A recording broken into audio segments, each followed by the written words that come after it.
ये 7th class. Good morning. कल हम लोगों ने द दिल्ली सुल्तान्स के बारे में स्टार्ट किया था पढ़ाई, और उसमें हमने देखा था कि किस तरह से दिल्ली जो है 12th सेंचुरी से में आते आते बहुत इम्पॉर्टेंट सेंटर के रूप में उभर कर सामने आया। और उसके बाद हमने एक यह भी देखा कि दिल्ली में कौन कौन से डायनास्टीज़ और कौन कौन से सुल्तान या राजा बने थे। सुल्तान माने राजा। और दिल्ली जो स्पेशली जो मोहम्मद गौरी के बाद से ऐबक का टाइम है, वहाँ से मैंने कहा आपको, मुस्लिम किंगडम्स ने स्टार्ट कर लिया था हमारे दिल्ली में, इंडिया में, और वो पूरे एरा को हम दिल्ली सल्तनत के नाम से भी जानते हैं। तो अब ऐसा क्या क्या हुआ जिससे कि दिल्ली और ज़्यादा इम्पॉर्टेंट होता चला गया। इसमें नेक्स्ट आपका टॉपिक है from garrison town to empire the expansion of Delhi Sultanate. तो इसमें हमें क्या देखना है, गैरिसन टाउन। देखो, in the early 13th century Delhi became garrison town under Delhi सुल्तान।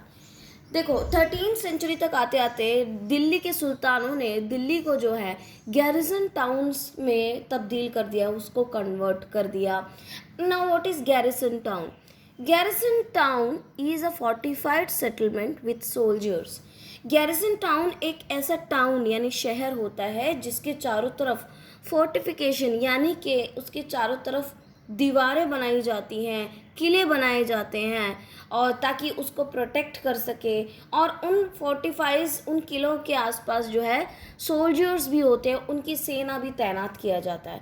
तो एक ऐसा बड़ा शहर जहाँ पे राजा का पूरा कंट्रोल होता है, राजा देख रेख करता है, उसने चारों तरफ जो है किले बनाए हुए होते हैं, दीवारें बनाई होती हैं, और राजा के सोल्जर्स भी वहाँ पे प्रेजेंट हो उसकी देखरेख करने के लिए। तो उसको हम कहते हैं garrison town. Sultan also controlled hinterland, the land adjacent to the city that supply with goods and services. देखो, आपको पता है कोई बड़ा टाउन होता है, वहाँ पे खासकर एग्रीकल्चर तो होता नहीं, कम ही होता है। तो एक बड़े से शहर में जो भी चीज़ें आती जाती हैं उसके पास में एक ऐसा सेंटर ज़रूर होगा, ऐसी जगह होगी जहाँ से उस बड़े से टाउन को गुड्स और सर्विसेज प्रोवाइड होती है। तो उस तरह की जगहों को जो है हिंटरलैंड कहते हैं। तो पहले तो उन्होंने गैरिसन टाउन बनाया, टाउन पे कंट्रोल किया, उसको गैरिसन टाउन बनाया। फिर गैरिसन टाउन के आसपास की जो जगहें थी जो गुड्स और सर्विसेज सप्लाई करते हैं, उस पर उन्होंने कंट्रोल करना शुरू किया। The state was challenged by many problems like Mongol invasion from Afghanistan, revolt by the governors. अब देखो, जो दिल्ली सल्तनत रहा है और जो दिल्ली सुल्तान रहे हैं, टाइम टू टाइम उनके सामने कई सारे चैलेंजेस आते रहे हैं, जिसमें से एक चैलेंजेस है इन्वेजन्स। इन्वेजन्स का क्या मतलब होता है? जब हमारे किंगडम से कोई बाहर का किंगडम हमारे पे अटैक करता है बिना बोले अचानक से, उसको इन्वेजन्स कहते हैं, राइट। तो उस टाइम पे 12th 13th 14th सेंचुरी तक आते आते वहाँ पे एक बहुत बड़ा एक मंगोल किंगडम था, जो कि आज के प्रेजेंट एरिया की, अगर आप वर्ल्ड आप मैप लेके देखोगे, मंगोलिया एक जगह है, वहाँ पे जो है मंगोल किंगडम शुरू हुआ था। तो उसके जो मेन जो बंदा है चंगेज़ खान, आपने नाम सुना होगा, चंगेज़ खान थे मंगोलों के राजा। उनका काम क्या होता था, उन्होंने उस टाइम पे मिडीवल टाइम पे कई सारे लोगों के नाक में दम कर रखा था। क्यों? क्योंकि वो कभी भी आके, उनकी सेना बहुत ज़्यादा एक्सपर्ट रही है घुड़सवारी यानी घोड़े चलाने और लड़ाई वगैरह, युद्ध वगैरह लड़ने में। तो कभी भी अपने आसपास की जगहों पे जो क्या था, एकदम से अटैक करते थे, और वहाँ पे जितने भी लोग थे उनको जान से मार देते थे, और वहाँ की जितनी भी कीमती चीज़ें होती थी, सोना वगैरह और पैसे वगैरह, वो लूट के चले जाते थे। तो उस टाइम पे बहुत सारे लोग मंगोल इन्वेजन से बहुत ज़्यादा परेशान थे। तो मंगोल इन्वेजन से भी दिल्ली सल्तनत को बहुत ज़्यादा प्रॉब्लम हुई। और जब कभी भी जो राजा के अंडर जो गवर्नर्स होते थे, जब उन्हें लगता था कि राजा बहुत कमज़ोर हो गया, तो वो रिवोल्ट करते थे, कहते थे मैं राजा बन जाऊंगा। तो उससे गवर्नर्स के रिवोल्ट भी उनके सामने एक बहुत बड़ा चैलेंज रहा है। The Delhi Sultanate expanded during the reign of Ghiyasuddin Balban, Alauddin Khalji and Mohammad Tughlaq. तो आपने कल मैंने पूरी लीनियोलॉजी क्रोनोलॉजी बताई थी, उसमें कौन कौन से राजा थे। तो उसमें जो बलबन है, दिल्ली सल्तनत का सबसे ज़्यादा एक्सपेंशन बलबन, अलाउद्दीन खिलजी और मोहम्मद तुगलक के टाइम पे सबसे ज़्यादा हुआ। क्योंकि इन तीनों राजाओं ने दिल्ली सल्तनत को सबसे ज़्यादा एक्सपैंड करने की कोशिश की थी। अगर नेक्स्ट आप देखें, द फर्स्ट फेज ऑफ सल्तनत expansion took place in the internal frontiers and hinterland.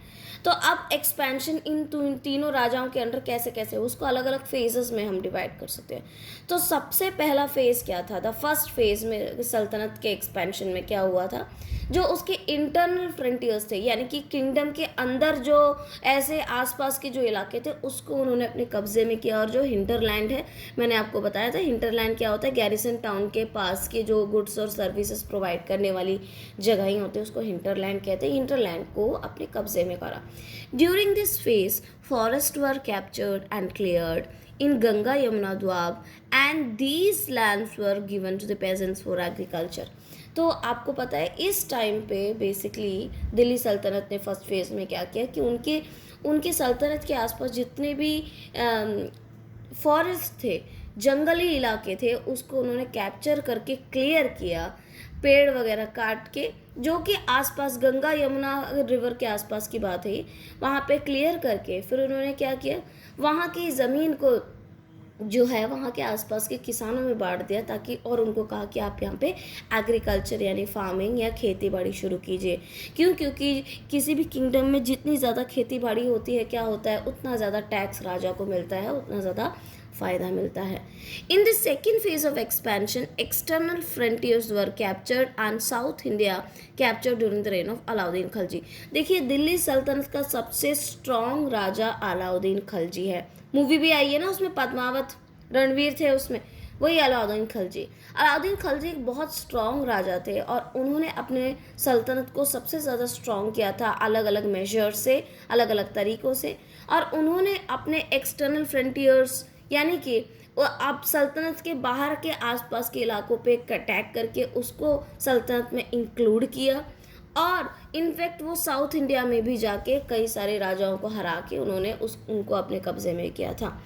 During these expedition सल्तनत आर्मीज captured elephants, horses and slaves. तो जब भी सल्तनत की आर्मी किसी दूसरे किंगडम पे अटैक करती है और उसको अपने हिस्से में करती है, तो क्या करते हैं उस एक्सपेडिशन में, एक्सपेडिशन मतलब अटैक करना, अटैक करके उनको अपने कब्जे में करना। तो इन एक्सपेडिशंस में क्या होता है, सल्तनत आर्मी को क्या क्या मिलता है, नई जगह जाते तो वहाँ के हाथी, घोड़े और स्लेव्स यानी कि दास होते हैं जो आपका काम करते हैं पूरा, वो आपके कैप्चर में हो जाते हैं। कई बार वहाँ के जो वहाँ पे जो लोगों को कैप्चर करते हैं, वहाँ के लोगों को ही वो स्लेव बना देते हैं, ठीक है, तो वो भी उनके पास आ जाता है। In the next phase, during Muhammad bin Tughlaq's time, more areas were captured। उसके बाद अलाउद्दीन खिलजी का नेक्स्ट फेज आता है। मोहम्मद बिन तुगलक एक राजा, तुगलक डायनास्टी के सेकंड रूलर थे वो। मोहम्मद बिन तुगलक के टाइम पे हुआ क्या कि उन्होंने भी और ज़्यादा एक्सपेंड किया, अलाउद्दीन खिलजी से भी ज़्यादा और ज़्यादा एक्सपेंड किया। तो मोहम्मद तुगलक के टाइम पे जो था, दिल्ली सल्तनत का एक बहुत बड़ा ऑलमोस्ट मैक्सिमम इंडिया जो है उनके कब्जे में था। अब जब दिल्ली सल्तनत का रूल हुआ, मुस्लिम्स थे, आपको पता है मुस्लिम्स जहाँ पे रहते हैं उनकी आबादी बढ़ती है, उन्हें क्या चाहिए होता है, मॉस्क यानी कि मस्जिद चाहिए होता है। तो दिल्ली में दिल्ली सुल्तानों ने अपने दिल्ली मुस्लिम आवाम के लिए, मुस्लिम पॉपुलेशंस के लिए उन्होंने अब जो है यहाँ पे कंस्ट्रक्शन वर्क शुरू कर दिया दिल्ली में, यानी कि यहाँ पे बहुत सारे मॉस्क, मस्जिदों को उन्होंने बनाना शुरू किया। ठीक है, दिल्ली में बहुत सारे मस्जिद जो है बनाए हुए हैं, बहुत सारे इमारतें, मॉन्यूमेंट्स बनाई हुई हैं। कुछ एग्जांपल्स और पिक्चर्स आपके टेक्स्ट बुक में दिए हुए हैं, आप देखिएगा। कुव्वतुल इस्लाम मस्जिद, कुतुब मीनार आपने सुना होगा, दिल्ली में वो कुतुबुद्दीन ऐबक ने शुरू किया था, राइट। तो कुतुब मीनार है और उसके बगल में ही कुव्वतुल इस्लाम मस्जिद है, दिल्ली का सबसे पहला मस्जिद कुव्वतुल इस्लाम मस्जिद। और उसके साथ में मीनार था, बहुत बड़ी मीनार थी, जो कि शो करता है मुस्लिम विक्ट्री को दिल्ली में। राइट। कुतुब मीनार में मैंने ब्रैकेट में इल्तुतमिश और फिरोज शाह तुगलक भी कहा, क्योंकि जो मीनार है, मीनार को कई सारे राजाओं ने मिल के बनाया। ऐबक ने शुरू किया, उसको और ज़्यादा बढ़ाने का काम, ऊंचा करने का काम इल्तुतमिश और फिरोज शाह तुगलक ने भी किया है। इसके अलावा आप यहाँ पे और भी मॉन्यूमेंट्स, इमारतें देख सकते हैं। मोती की मस्जिद, ये भी एक तरह का मॉस्क है जो कि सिकंदर लोदी ने बनवाया था। तो Delhi is full of historical monuments. Delhi में आप जाएंगे तो वहाँ पे बहुत सारे हिस्टोरिकल मॉन्यूमेंट्स यानी ऐतिहासिक इमारतें, बिल्डिंग्स आपको सल्तनत के टाइम के बिल्डिंग्स आपको दिखाई देते हैं।